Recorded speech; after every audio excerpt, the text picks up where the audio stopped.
Hello everyone, আজকে আমরা object oriented programming এর যে কনসেপ্টগুলো আছে সেগুলো দেখব।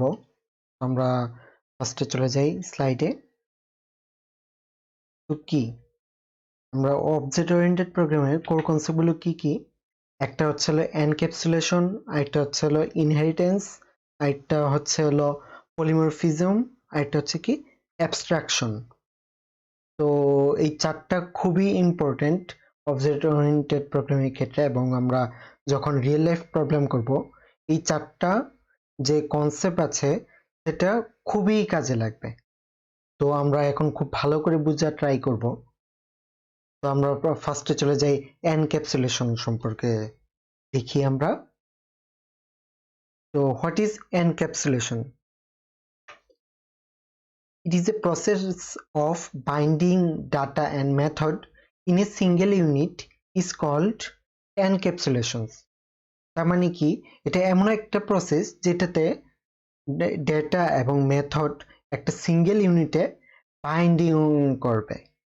তো আমরা একটা চিত্রের মাধ্যমে দেখি। আমরা ক্যাপসুল বলতে কি বুঝাই?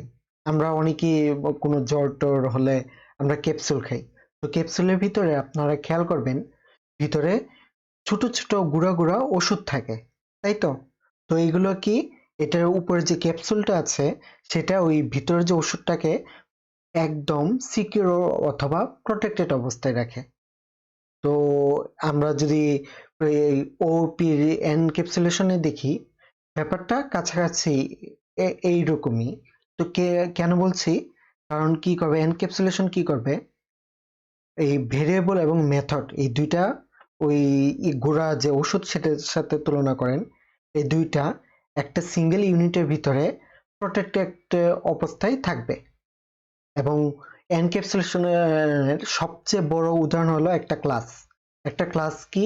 একটা ক্লাস মূলত ভেরিয়েবল এবং মেথড নিয়ে গঠিত। তো এই ক্লাস কি করে, এই ভেরিয়েবল এবং মেথডটাকে প্রোটেক্টেড অবস্থায় রাখে, যাতে আমরা বাইরে থেকে সেটা ইউজ করতে না পারি। তো আমরা কোডের মাধ্যমে দেখি, তাহলে আমরা খুব ভালো করে বুঝতে পারবো। আমরা সরাসরি কোড এডিটরে চলে যাই, এগুলো কেটে দিই। আমরা ফার্স্টে ধরেন আমরা এক্স এক্স একটা ভেরিয়েবল নিলাম। ধরেন এটাতে ধরেন এক্স একটা ভেরিয়েবল নিলাম, ধরেন এটা হলো 5 ডিক্লেয়ার করলাম, তাই তো? 5 অ্যাসাইন করলাম। এখন কি আমরা যদি প্রিন্ট দেই, তাহলে কি হচ্ছে, এক্স কে যদি প্রিন্ট দিই তাহলে অবশ্যই আমাদের 5 প্রিন্ট করবে, তাই তো? তো এখন যদি আমি চাই, এখন যদি আমি আবার এক্স কে ধরেন 8 দিয়ে ইয়ে করি, অ্যাসাইন করি, তাহলে কি দেখাবে? 8 দেখাবে। তার মানে আমি এক্স এর মান ইজিলি আমি চেঞ্জ করতে পারছি। তো এটা কি একটা সমস্যা? এই সমস্যা হলো আমরা যখন অনেক বড় বড় প্রজেক্ট করব, তখন আমাদের অনেক টাইপের ভেরিয়েবল লিখতে হবে। তো আমরা যদি কোনো একটা ভেরিয়েবল ধরেন কোনো কিছু দিয়ে লিখলাম, লেখা পড়ার পরে যে নিচে অনেকগুলা ধরেন 1-1.5 হাজার লাইন কোডের পর যদি আমি সেম ভেরিয়েবলটা ইউজ করি, এবং এরকম করে যদি ধরি আমরা এক্স এর মান ধরেন আগে 5 দিয়েছিলাম প্রথম লাইনে, তো আমি 1,000 লাইন পরে আমি এক্স এর মান কোনোভাবে আমার মনে নেই, তো আমি 9 দিয়েছি। তো তখন কি হবে, তখন রেজাল্ট এখানে 9 শো করবে, তার মানে প্রথম দিকে যে আমি 5 দিয়েছি সেটা শো করবে না। তো এই সমস্যাটা আমরা যদি এনক্যাপসুলেশনের মাধ্যমে দূর করতে পারি, তো কিভাবে? তো এনক্যাপসুলেশনের ক্ষেত্রে প্রথম একটা আমার ক্লাস লিখতে হবে। ক্লাস লিখলাম, ক্লাস ধরেন কি নামে লেখা যায়, ধরেন কার নামে লিখলাম, কার, যে কোনো কিছু নামে আপনি লিখতে পারেন।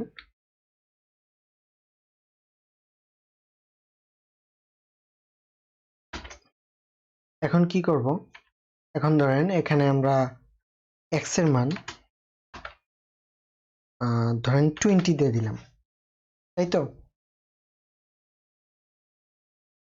তার মানে এখানে x এর মান ক্লাসের ভিতরে প্রোটেক্টেড অবস্থায় আছে, তাই তো? তো আমরা এখন কি করি, যদি এখন যদি আমরা প্রিন্ট করি নর্মালি ধরেন আমি এখন x এর মান 20 যেহেতু দিয়েছি, তো এখানে আমার আবার x এর মান ধরেন চেঞ্জ করে 70 দিলাম, তাই তো? তো এখন কি করবে, নর্মালি আমি যদি প্রিন্ট করি x এর মান 70 প্রিন্ট করছে, এখানে কিন্তু 20 নাই, x এর মান আমরা যদি আগের মতো 70 করেছি, তো এখানে যদি আমি 20 এখানে করেছি, চেঞ্জ করেছি, তো এখানে তো আমার নর্মাল ভাবে অবশ্যই x এর মান 20 আসার কথা, এই যে এখানে 20 আসার কথা, কিন্তু কল দিলে 5 আসছে, তার মানে 20 আসছে না। তো কেন আসছে না, কারণ হলো এখানে যে ক্লাস নিয়েছি এটা এটার যে ডাটাটা এটা বাইন্ডিং অবস্থায় আছে, মানে প্রটেক্টেড অবস্থায় আছে, যেটা আমরা চাইলেই চেঞ্জ করতে পারছি না। এখন আমি যদি এই ক্লাসের ভিতরে ঢুকে x এর মানটা চেক করি, ধরেন আমরা ক্লাসের ভিতরে ঢুকে ধরেন একটা অবজেক্ট ক্রিয়েট করে নিই, তাহলে সুবিধা হবে। অবজেক্ট কি নামে, ডেমো নামে ধরেন একটা অবজেক্ট ক্রিয়েট করি। এখন যদি ওই অবজেক্টের মাধ্যমে যদি x এর মানটা প্রিন্ট করতে চাই, তাহলে এখানে x এর মান 20 আসবে, এই তো এখানে 20 আসছে। যদি আমরা একটু ক্লিয়ার করে লিখি, I am inside the class, I hide the class।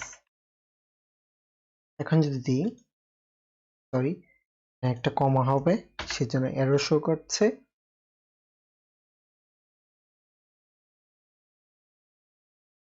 তো এখানে কি আসছে, I am inside the class plus 20, তার মানে কি আছে, এখানে x এর মানটা আমরা চাইলেই চেঞ্জ করতে পারছি না। এখানে ধরেন আমি x এর মান যদি আমি চেঞ্জও করে দিই, x এর মান 888 দিয়ে দিলাম, তারপরও এখানে x এর মান 20 শো করবে, কারণ এই এখানে যে ক্লাস আছে সেটা এই x এর মানটাকে প্রটেক্টেড অবস্থায় রেখেছে, বাইন্ডিং অবস্থায় রেখেছে, তার কারণে আমরা এই চাইলেই বাইরে থেকে আমরা চেঞ্জ করতে পারছি না। তো এটাই হলো এনক্যাপসুলেশনের সবচেয়ে মেইন একটা উদাহরণ। তো আমরা এই জন্যই মূলত এনক্যাপসুলেশন ইউজ করে থাকি। তো আমরা যখন রিয়েল লাইফ প্রবলেম সলভ করব, তখন এই এনক্যাপসুলেশন খুবই কাজে লাগবে। তাই আমরা আপনার বেশি বেশি করে প্র্যাকটিস করুন, আমার সাথে সাথে সবসময় প্র্যাকটিস করবেন, কারণ যদি আপনি কোড দেখে চলে যান তাহলে কিন্তু আপনি শিখতে পারবেন না, কারণ কোন ফাংশন কিভাবে কাজ করছে সেটা বুঝতে পারবেন। আপনি যদি এখন দেখে আপনি যদি সাথে সাথে প্র্যাকটিস করেন, তাহলে আপনাদের এই জিনিসগুলো খুব সুন্দর করে আপনাদের মাথায় ঢুকে যাবে। তো আজকে এই পর্যন্তই, দেখা হবে পরবর্তী ভিডিওতে। ধন্যবাদ।